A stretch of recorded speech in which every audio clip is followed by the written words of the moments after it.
We don't think it's the end of public broadcasting by any means, because we are really at the end of the day in the business of producing great quality public broadcasting. Is really the only guaranteed means that we the people have to access the mass media for messages that don't make a buck, for messages that somebody isn't profiting off of. So our mission really is, we're not so much competing for the eyeballs and for the ratings numbers as we are. Our mission is just to get our information out and have it easily accessible for citizens.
The Public Broadcasting Service has its roots going way back to the days of educational television. Before there was the Public Broadcasting Service, there was the educational TV system, which was basically a lot of educational television stations independently run mostly by universities who broadcast educational programming to their markets. There was really not much of a network. Often these stations would swap tapes. And then it became clear that they needed a network, so they started NET, which was the National Educational Television Network.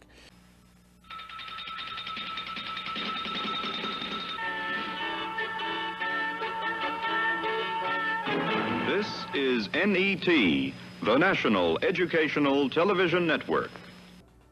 And once that got started, the ball kept rolling in the form of the Public Broadcasting Act, which came out in the early 60s under the Johnson administration. And it was drafted to actually have a network with a headquarters that would provide programming to the various stations through a satellite system. And it was actually one of the first uses of satellite back then. And so the Public Broadcasting Service was born at that point, and it's been serving ever since the early 60s with a regular lineup of programming 24/7, basically every day of the week. Public broadcasting is interesting in that it has three different kinds of licensees. The station here in Medford, Oregon is a community licensee, and as such it's run by an independent board of directors that's elected at large from the community. There's also what's called a university licensee, and the university licensee is, as the name would imply, the license is owned by a university, and so the university essentially runs the public broadcasting station in those communities. And then finally, there are actually state-run networks, of which there's at least 20, maybe 25. So for example, in some states like Idaho, Arkansas, also in Alabama and Mississippi, they all have statewide networks, and those are actually run ultimately by the states that they're in, the licenses being held by the states. So there's different approaches to how public broadcasting broadcasts in any given community, but that's pretty much how it evolved, and it's continuing to evolve even to this day.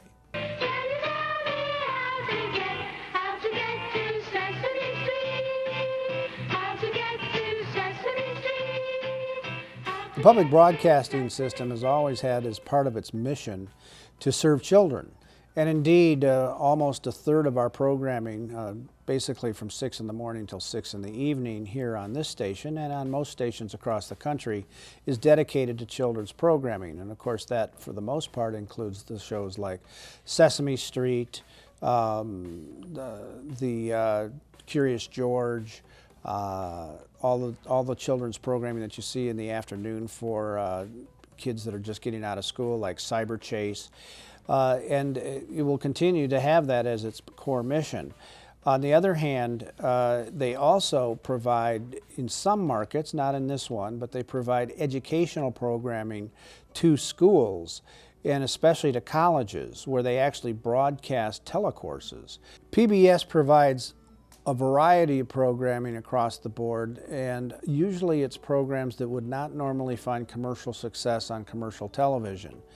It's usually programs that have a viewership that's much more educated, also appeals to an affluent audience overall, although not exclusively by any means.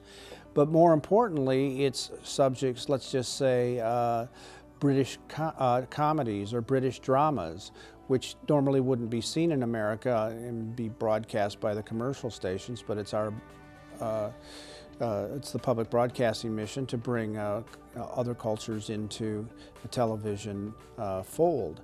Also, a lot of the how-tos, the cooking shows and so forth are very unique. Now, it's not like there aren't commercial cooking shows on other commercial stations, but what public broadcasting tries to do is find those cooking shows, like maybe Scandinavian cooking or some other type of cooking that's a little bit more rare.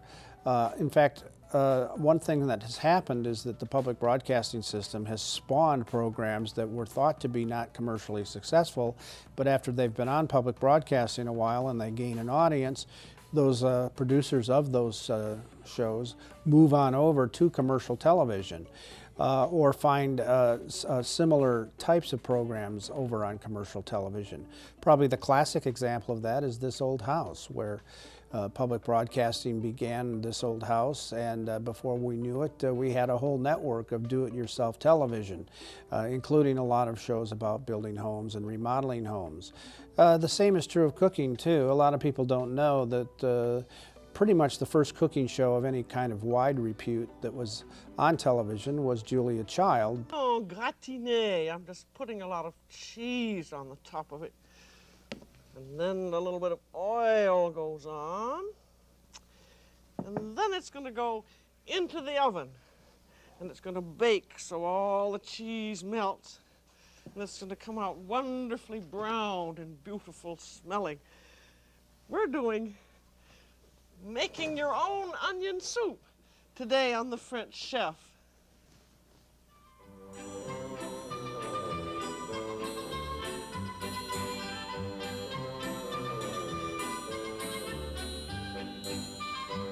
It was brought to the public broadcasting system through WGBH in Boston, and that caught on, and pretty soon you had 2 or 3 cooking shows on PBS, and then of course you had cooking shows on commercial television, and now of course you have a cooking network that's just entirely devoted. Maybe there's even 1 or 2. I can't keep up with it myself, but cooking shows were originally started. So what PBS tends to bring to the fore are these little niche programs that can't be seen anywhere else.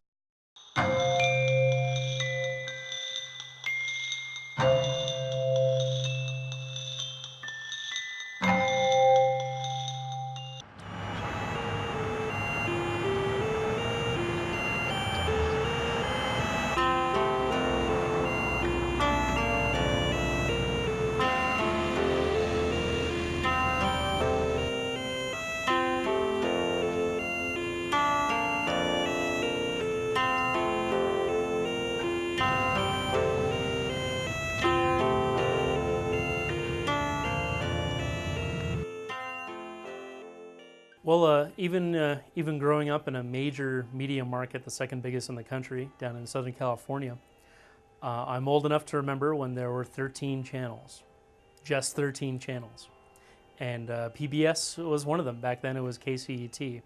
I understand PBS landscape down there is shaken up a bit, but I remember very well Sesame Street. Grew up with Mr. Rogers. I cried when he died. I'm not afraid to admit it. And I remember the wonderful arts, entertainments, cultural programming as well. Everything from Fluffy White Clouds to This Old House. And even when we had more channels, when we were one of the first houses on the block to get cable, and we got HBO and MTV and a few of the other early cable channels, we would still have PBS on in our house quite a lot of the time. It was, McNeil Lehrer back then was the news that we preferred to watch for national news because it wasn't quite as rotten and biased as the World News Tonight on ABC and so forth. And so while I have a bit more of a cynical perspective now, and there are things I would have liked to see on there back then that weren't there, for being a kid who otherwise would have watched TV cartoons that were saturated with commercial messages, either in between segments of the shows or embedded in the shows, basically propaganda or product placement, and shows that were saturated with violence and hyper patriotic sort of messaging, that PBS shows comparatively were really wholesome and really trying to send a message of acceptance and of real enlightenment, and trying to give kids the right messages. For all the rhetoric you might hear about only content from certain religious or certain political perspectives being the sort of thing that families should be friendly towards or feel friendly towards, I really found PBS for being as stereotypically liberal cosmopolitan as some would allege. I really found it to be the most wholesome and definitely the most kid-friendly television that I ever saw growing up. Of course, we didn't have cable access down there in the community I grew up in, except for the government channel giving you city council meetings. And just like now, kids are not going to watch the city council meetings unless they're assigned to in their high school civics class.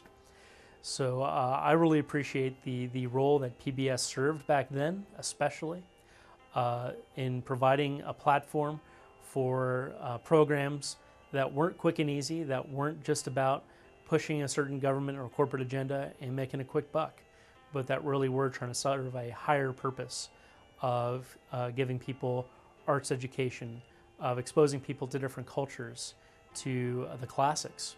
Where else do you see the classics displayed on network television? I'm sorry, but Dancing with the Stars doesn't quite cut it. So it's a little less the case now that PBS has a monopoly on that sort of thing. We have 500 cable channels.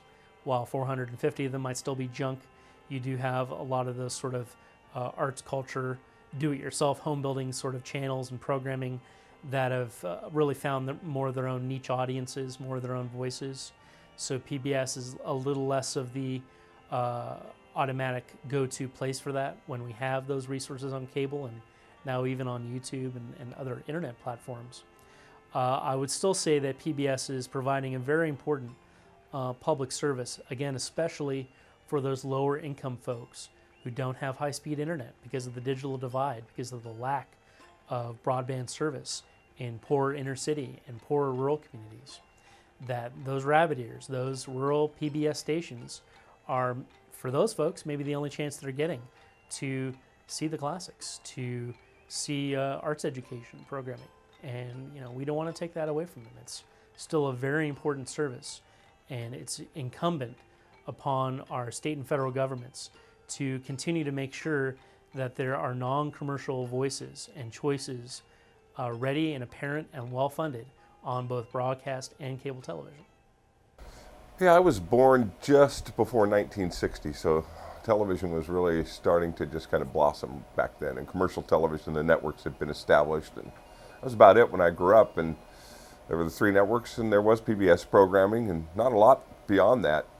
Over time, by the end of the 60s, the network televisions, funded by the advertisers and the sponsors, started to do ratings and measure the audience for their channels. So they started to create programming that drew the highest audience, but was not necessarily the highest and the best form and use of television for what the communicative power of that invention could mean to our world and had meant to our world up to that point. That's where PBS really started to delineate itself, in that they continued to create programming that was of a higher level of intellect, more thought-provoking, in its day, was unbiased and very fair-minded, and I think really separated itself from network television, which was trying just to draw the largest audience with whatever they could put on there to get that result in the financial gain.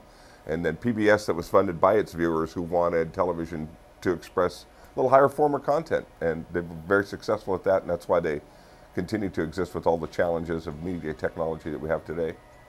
Did you ramping up your English? Steal this show. Dark Goddess. And this is the Southern Oregon News Network. I said that better than There's so much for every member of your family. Public access, along with educational access and government access, was a principle first established by federal legislation, going back as far as the Federal Cable Act of 1984. It mandated that cable providers that are using your property, my property, public property, the public rights of way to string their thousands and tens of thousands of miles of cable all across our landscape, that in exchange for using our public right-of-way to sell their service to residents and businesses, that they have to give back to their communities. They do that in part in the form of franchise fees that they pay to local franchising authorities, cities and counties all across the country. And of course, different states, different localities have different rules about how those franchise fees are collected and used. But in addition to just raw cash, the Cable Act also established the principle that PEG access, what we call PEG access, public education and government, is a fundamental responsibility for cable providers to give to local communities in exchange for those communities giving those cable companies access to their residents and businesses, access to their utility poles, and to that public property, that public right-of-way. So public access is really, to me, the most important part of that three-legged stool, because it's not being filtered through an educational institution. It's not being filtered through a government that may well have its own agenda. The public access means that any member of the community with something to say can get on their local cable channel, or these days, cable and streaming channels like RVTV, and have their voice heard, can get across their message, can share their insights, can get the word out about their service group, their community organization, their faith or religious group, their local high school sporting event. Whatever it is they're trying to get across by their community, for their community, and all about their community, they can do so through their public property, through their public rights of way. So public access is really the only guaranteed means that we the people have to access the mass media for messages that don't make a buck, for messages that somebody isn't profiting off of.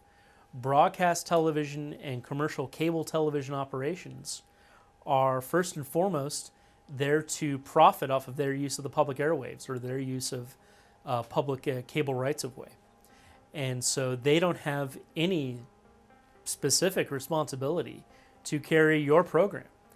Cable access does. Public access, as long as you follow the simple rules of not doing something obscene and not trying to make a buck off of it, you can carry your non-commercial content about your community over our public access channel. And we have to play it. And it's our mission to be that voice for the community and to bring together diverse viewpoints, regardless of religious perspective, of political party, of ideological worldview. We want to make your voice heard. That's why we're here. Community media and PEG access, public education and government access. This was kind of in the form of PBS, although it empowered communities to communicate with themselves. In the 1980s, the Federal Cable Act allowed for the use of cable franchise fees by local municipalities and counties, cities and counties, to be used in conjunction with the cable service provided to create local television channels. And started in the 1980s back in New York and on the East Coast. And by 1990, the City of Ashland and Southern Oregon University were ready to launch the first experiment in community media here. They formed the first partnership, dedicated some cable franchise fees to the operation of the channel, and contracted with SOU in a partnership. That's really what started PEG Access here in the Rogue Valley. It was 1990. There was one channel. It was called Ashland Cable Access, and it featured the Ashland City government information, whatever we could produce from the university. And then the citizens on Friday night came in. That's where public, the P in the PEG stool, that leg is the public leg, where citizens, as the governments have the opportunity to communicate on the cable system through television to their constituents, citizens in return were intended to have that own right themselves. And so that they could use these public channels to showcase events in their community, issues in their community, just a way for the community to communicate with itself. So on Friday nights and Saturdays, the facility would be turned over and the public would create programming, and we would show public access programming on Friday nights and government access programming Monday through Thursday. In 1995, the city of Medford and Jackson County had kind of taken a look at the formula and the experiment down in Ashland and decided to join forces with us. So that's when RVTV was born, Rogue Valley Community Television. We became partners with the county and the city in Medford. We expanded from one channel to 3. I'd like to pass on a saying that I've heard elsewhere in the community access media world, is that we started as cable access, but we're not stuck on cable. We're here to deliver quality local free speech, quality local public education and government access content by any media necessary. If you want to buy a DVD, we'll get you that. If you want to see it on demand online, we'll get you that. If you want to see the live stream, we'll get you that. If you want it to be on your Roku channel, we'll give you that. We are not here to tell you how you consume your media. We want to hear from you how you want your media delivered to you, and we will do our best with whatever resources we have available to us to get you community media by any media necessary. And so it's as important now as it is ever, even in the age of 1 million YouTube channels, that we provide local citizens, especially those who don't have money and power, the means to access the mass media and deliver television contents, or in the case of community radio content that has production quality, that has real pre-production thought put into the production of that quality programming in such a way that the viewers want to watch it. We don't want to put programming in the air that's just somebody's vanity project. We really want to help our producers through beginning up to advanced training courses develop and deliver content that is compelling, that is relevant, that is meeting community needs, whether to have a laugh or to share their kids' school play or share their local university or school sporting event, or to, in my mind, most importantly, share vital information about community issues that is not being provided through commercial media, or if it's being provided in a very shallow, superficial, 1-minute soundbite sort of way and not an in-depth format. I think that's what community media really has to offer, is in-depth look and really diverse viewpoints expressed about local issues that are vital to the future of our community. And if we don't step up and be the media we want to see, then no one else is going to do it. So I would urge you not to hate the media, but to be the media and to get involved and make the kind of media that you want to see for your community.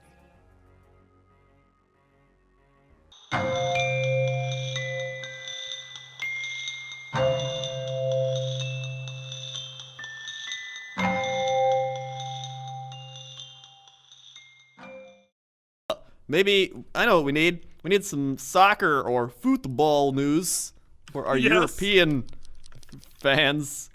The only one I know is Pele. Is Pele back? then I can relate. Pele! All right, let's get this started. Check this out. This got 8 million views this week. It's a big video. This is a farm somewhere in France, and there are these goats playing on a flexible steel ribbon. I've certainly been busier at other times in my life, but I was thinking about some stuff that I just don't have time for.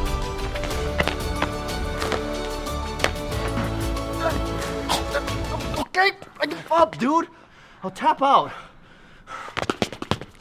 Hello and welcome to Inside Gaming Daily for Monday. Oh, well, it's fine.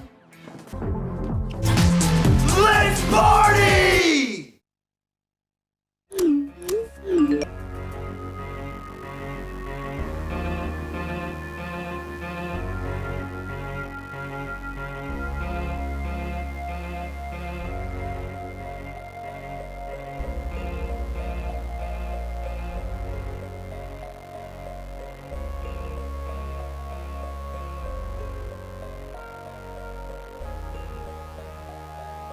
Continuing, while 8% less power used from your console won't make a noticeable dent in your power bill, the lower power consumption does indicate less wasted energy that would otherwise mean more heat. And when it's really balls hot like it is right now in Los Angeles, you will appreciate that, but that also means that the system will be both. Today, we're joined by what appear to be I guess I'm the middle one. If there was, today really it's Dodger.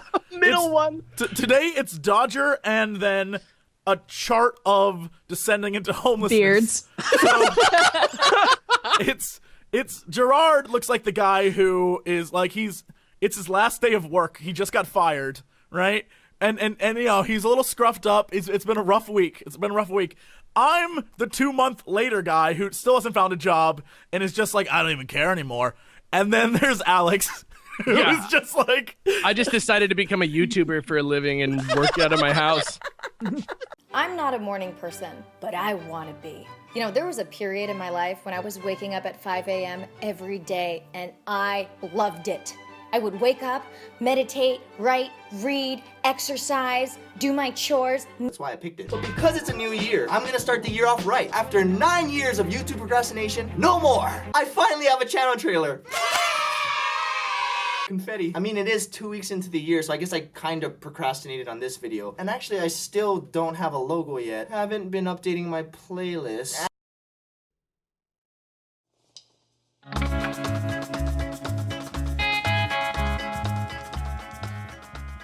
I can remember in the 1980s when I started in television sports in a newsroom that the fact that we had videotape that you could just pull out of a cassette recorder and plug into an editing machine and make edits with was pretty fantastic. The first time I ever saw video in a TV newsroom was 16mm film at Channel 2 in Clemens Falls that you had to develop on site in and out of the chemical baths. So we thought videotape was really cool. Nowadays, you can transmit live via satellite, via cell phones, broadband. There are ways to initiate live signals. Totally has revolutionized the business in the way that you can communicate now wirelessly and with the ability to communicate even with video from remote locations. Same thing with the internet. You know, it used to just be you had to have an antenna to be able to receive a television signal. Then the cable came and the clean signals and the relatively consistency of those signals was greatly improved over antennas, and that led to the proliferation of more channels. And well, that was kind of king then through the 1980s and into the 90s before the internet started to be able to provide video. And at first, you know, buffered a lot, grainy, poor quality, but man, as it exploded over the years now to where you have to have a factor online if you're going to be a community media operation like RVTV is. You've got to have a factor and a presence online in that you have to stream your channels. Fewer and fewer people subscribe to cable television these days. This was a big concern of our local governments when they, every year or two, when they go through the budget process, they look very carefully at, hey, are we getting our money's worth out of this service or this contract? And what is the nature of, can we improve it? You know, how do we get more of our money's worth out of it? And it's our job to provide that for our government. So they were very concerned as cable subscriber numbers went down as to how we would get their message out. So as a result, the technology came together pretty quickly, not just for ourselves, for everybody across the country facing that dilemma. And we were able to take cable signals and stream them now, and we do that through our website. So anything we put on the cable, you can get online. That's a big challenge for the established television content providers, because the whole cable system is going to be going through a big upheaval in the next 10 years. The ability for people to not only just distribute content and video in a high quality format online, but the ability to create their own media now in the hands of anybody. These cameras and these laptops are all it takes really for people to be able to create great productions of their own. And now there are, think of how many more bridges are built for people to share information. Where once we had this one little pipeline, you got out into the broadcast and got it onto the antenna, and that's how you got it out to people. So it's totally changed the game. And I think for community media producers and government producers, our mission is pretty much the same. Just make sure that we get that information out as broadly as we can, given the new resources and the new opportunities out there. For content creators and for cable companies, as more and more of the Netflix and the Google TV and some of those operations come to fruition and start to become a regular choice or regular option people have, that's really going to change things, because that's what the cable subscriber wants right now, is that a la carte menu. I want this, and you can take those other 300 channels. I don't watch them ever. I don't even need them in my house or on my cable box. And people are going to have that power pretty soon to pick and choose, and they will pay, probably pretty close to what you pay for a cable bill, but it will be for content and for programming that you choose just for yourself and that only you want to watch. And if you don't have use for it or want to watch that much, you don't have to pay for it. So it's not just pumping a bunch of channels that you never watch into your house. You're kind of picking and choosing how it comes and how it gets to you. That's going to be pretty exciting to watch it unfold. Terrifying if I owned a cable company or was a big operator or someone like that. But for someone who's just been in the media and watched all of this back from its infancy, that's a pretty exciting time, and can't wait to see how it shakes out. One of the things that has really impacted the way people view television nowadays is some of the new network distributions formats like YouTube, like Vimeo. And these propose a new challenge because, for several reasons. One, they can deliver content in all kinds of time lengths. It's no longer restricted by the half hour, the hour, and so forth. You can watch a 3-minute YouTube clip of a favorite band 1 minute, and then you can watch a 20-minute demonstration on how to fix your lawnmower. And this is an incredible age that we live in, with the ability to bring about all these different kinds of video formats and bring them to the viewer by the delivery system of the computer or the iPhone or any other of these devices. And indeed, it does serve up a bit of a challenge to public broadcasting, which is used to half-hour and 1-hour formats. But one of the things that public television is learning how to do is to actually make them into interstitials, make our programs into smaller bites that people can watch. In fact, one of our local programs here, Immense Possibilities, we're looking seriously at taking that half hour and cutting it up into small segments that might be a little bit more digestible for certain kinds of audiences. So yes, the new modalities of delivering program through YouTube and Vimeo and some of these other sites is changing not only the way we view television, but it's changing what we expect the show to look like and how long it will be. But again, I think public broadcasting will be a big part of that, because a lot of what we do on public broadcasting can be segmented, and it's certainly ready to be delivered in any one of these other formats.